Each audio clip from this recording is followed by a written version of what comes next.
Aïcha radiallahu anha disait, quand les 10 derniers jours de Ramadan arrivaient, le prophète sallallahu alayhi wa sallam passait sa nuit dans l'adoration, réveillait sa famille, redoublait d'efforts et serrait son izar, son pagne. كان رسول الله صلى الله عليه وسلم إذا دخل العشر أحيا الليل وأيقظ أهله وشد المئزر. Ce hadith est la preuve que les 10 derniers jours de Ramadan ont une vertu spéciale, plus que n'importe quel autre jour. Et que dans ces jours, le musulman, doit persévérer dans l'obéissance d'Allah Azza wa Jal, augmenter les actes d'adoration, comme la prière, le dhikr, qira'at al-Qur'an, la récitation du Coran, et d'autres choses que je vous verrai à la fin du rappel, Inch'Allah. Le croyant mène 2 combats pendant Ramadan. Fin nahar, dans la journée, il lutte contre son âme pour parfaire son jeûne, et dans la nuit, il lutte contre elle pour pouvoir accomplir Qiyam al-Layl, la prière de la nuit. Ainsi, quiconque combine ces 2 adorations fera bi'idhnillah partie des endurants qui sont concernés par cette parole divine. Innama yuwaffa as-sabiruna ajrahum bighayri hisab. Dans Sourate Az-Zumar, les endurants auront leur pleine récompense sans compter. Subhanallah. Et sachez que si vous n'avez pas assez œuvré durant les 20 premiers jours de Ramadan, ce n'est pas du tout une raison pour se décourager et baisser les bras. Subhanallah. Il reste les 10 derniers jours. Le prophète sallallahu alayhi wa sallam dit dans un hadith, Innamal a'malu bi khawatimiha. Les actions d'une personne ne valent que par leur fin. Subhanallah. Donc il nous reste la fin de Ramadan pour œuvrer. Et peut-être qu'on décrochera la nuit d'Al-Qadr. La nuit de la valeur, la nuit de la capacité, la nuit du destin, la nuit de la détermination, la nuit de la révélation. Subhanallah. Et ainsi on verra tous nos péchés passer pardonnés, tous nos vœux exaucés. Pourquoi? Parce que durant cette nuit, durant Laylat al-Qadr, sont décidées toutes les destinées des créatures. Allah yuqaddir kull al-ashya, kull al-umur, pour l'année à venir, les sana al-muqbila. En cette nuit est écrit qui vivra, man ya'ish, et qui mourra, wa man sawfa yamut, qui sera sauvé, qui sera damné, qui est destiné au paradis, qui est destiné à l'enfer, qui sera honoré, qui sera humilié. Subhanallah, kull shay. Et même où la sécheresse et la famine séviront, enfin, tout ce qu'Allah, exalté soit-il, veut pour cette année-là. Donc, en tant que croyant, en tant que croyante, je dois inciter, persuader ma famille à accomplir des actes d'adoration en leur rappelant que, sur Zalzala, le verset 7, mais ya'mal mithqala dharratin khayran yarah. Quiconque fait un bien, fût-il du poids d'un atome, le verra. Subhanallah. Que dire alors si cet atome est accompli durant Laylat al-Qadr, qui équivaut à plus que 1000, subhanallah, 1000 mois, khayrun min alfi shahr. Je vais vous citer quelques actions. Et je vais terminer par une action très simple, wallahi al-azim, que tout le monde peut faire, rester bi'idhnillah pour la fin. La première chose que je devrais faire, c'est an-niyya. Faire la niyya, de faire mon maximum durant ces nuits. Tout le monde connaît maintenant le hadith. Innamal a'malu binniyat wa innamal likulli imri'in ma nawa. Les actions ne valent que par les intentions qui les motivent. Subhanallah. Donc celui qui va formuler l'intention de faire du bien durant ces 10 nuits, mais qui en est empêché par sommeil, par fatigue, par autre chose, bi'idhnillah, il sera récompensé par Ar-Rahman, bi'idhnillah Azza wa Jal. Donc déjà, et la ferme intention bi'idhnillah Azza wa Jal de faire beaucoup de belles actions durant ces 10 jours. Deuxième action, si tu as la possibilité d'offrir de quoi rompre le jeûne à un jeûneur, fais-le, subhanallah, en distribuant des dates, en offrant des colis alimentaires aux associations, en envoyant de quoi manger aux étudiants que tu connais, aux nécessités que tu connais, aux voisins, subhanallah, fais-le. En se rappelant le hadith du prophète sallallahu alayhi wa sallam, annahu man aftara sa'iman falahu ajruh.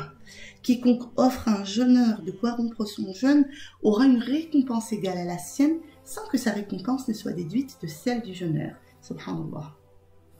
Troisième action que le prophète sallallahu alayhi wa sallam faisait, c'est as-salat qiyam al-layl.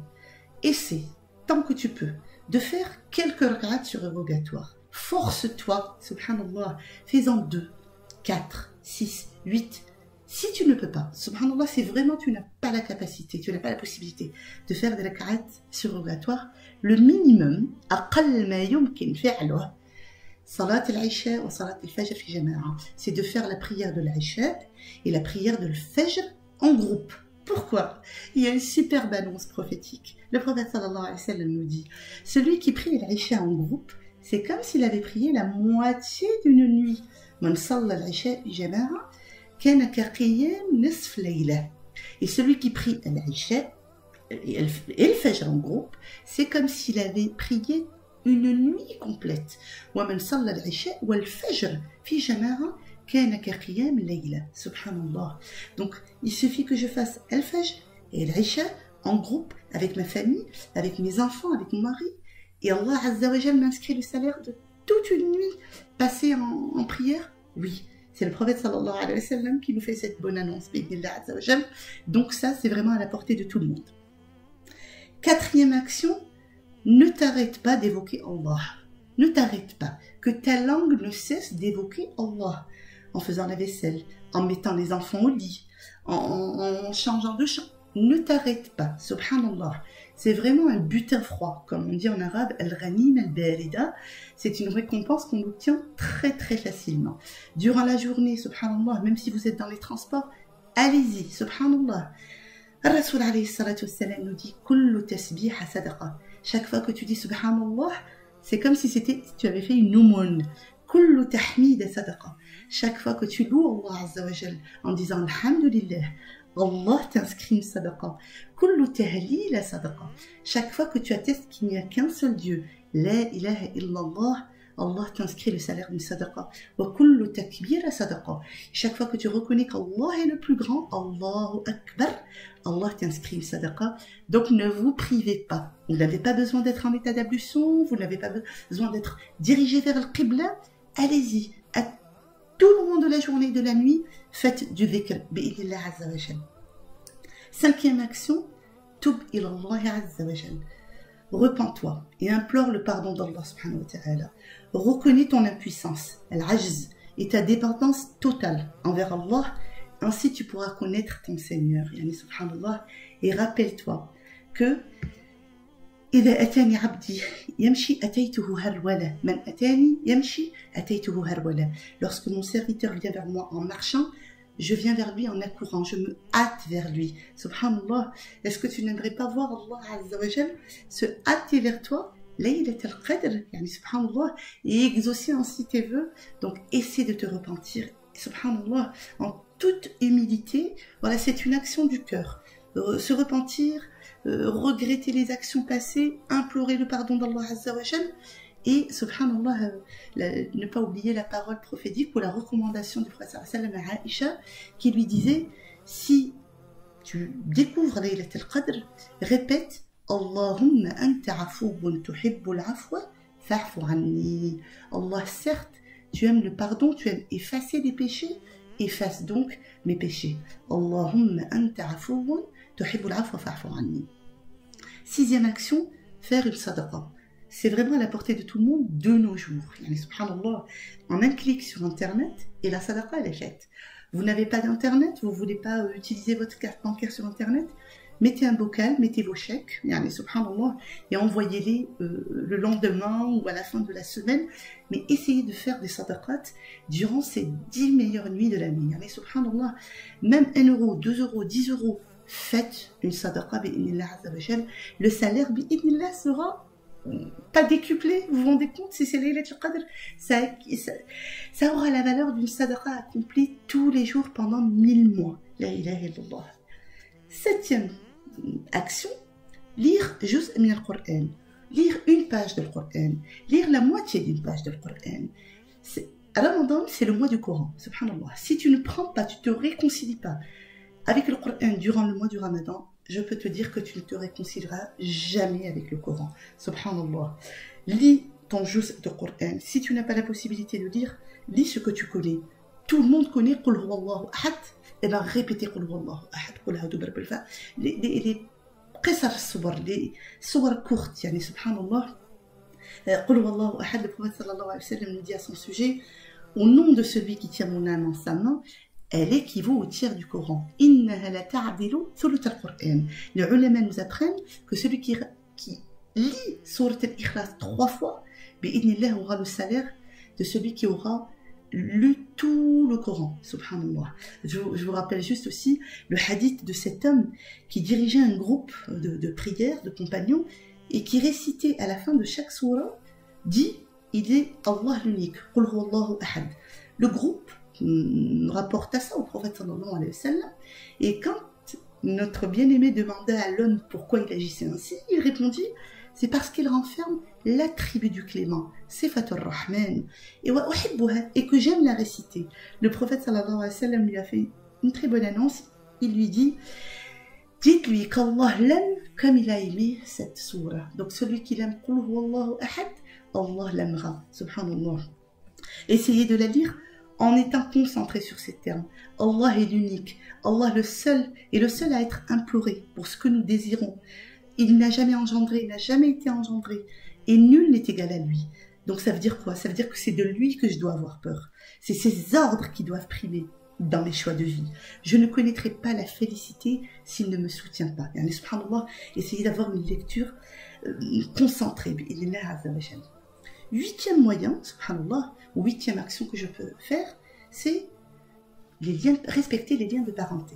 Walillah alhamd, à notre époque, les liens de parenté peuvent être reliés très facilement, par SMS, ou par un coup de fil.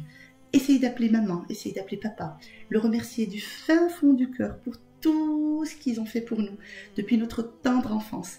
Appelez mes sœurs, mes frères, envoyer un cousin, une cousine, leur dire que je les aime par SMS. Subhanallah, ça fait partie du respect des liens de parenté. Subhanallah. Et sachez que les liens de parenté sont attachés au trône d'Allah et disent, jusqu'au jour du jugement dernier, qu'Allah préserve.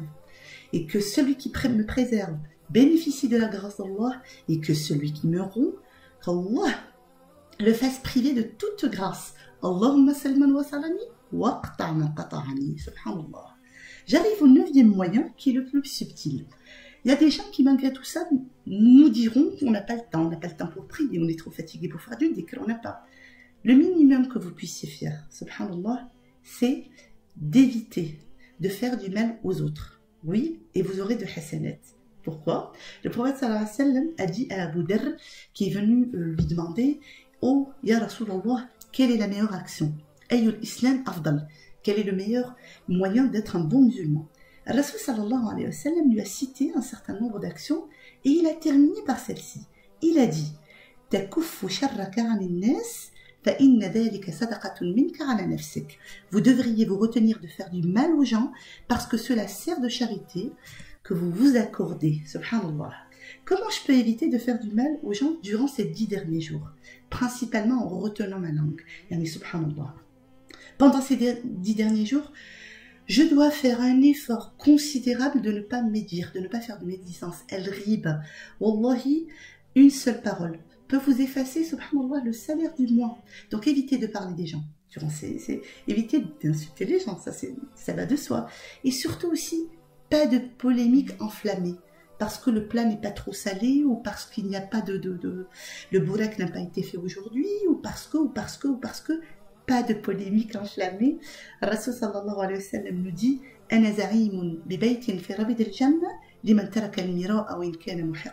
Je garantis une maison, subhanallah, à la périphérie du paradis à celui qui délaisse la polémique, même s'il avait raison. Donc si vous voulez avoir des hasanats, même si vous n'accomplissez pas des actes d'adoration spécialement, dites du bien durant ces 10 jours et ces 10 nuits.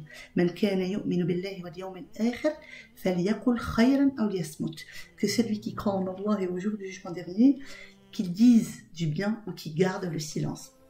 Barakallahu fikum. Donc allez-y, le départ a commencé, subhanallah, wa sari'u ila maghfiratin min rabbikum.